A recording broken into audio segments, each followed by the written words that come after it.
I don't want to like sound trite or cheesy, but you need to operate on like true principles, such as let's be conscientious about our healthcare expenditures. That will improve our plan costs. There's no other way. If I am start working out a lot and gain some weight in muscle, that's not a bad thing at all.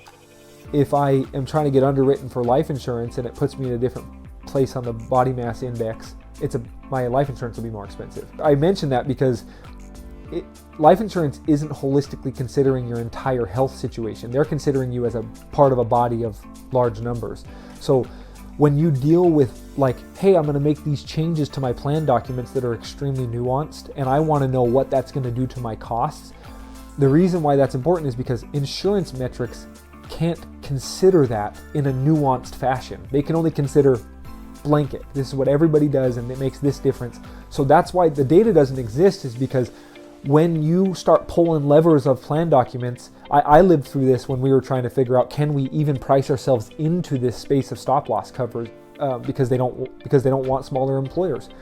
So when I started pulling on levers, adjusting this, adjusting that, the rates would keep, they almost fired me when I was just trying to explore it with them because I kept asking for adjustments.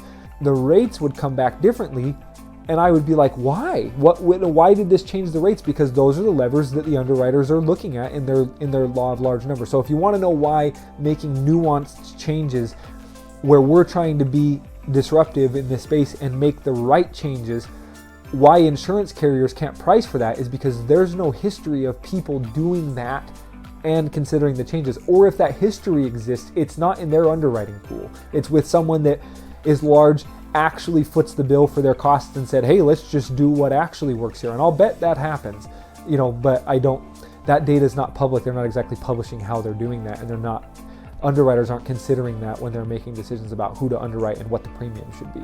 The reason why it's hard to say exactly what this will do to your insurance premiums is because that's not how insurance operates. Yeah.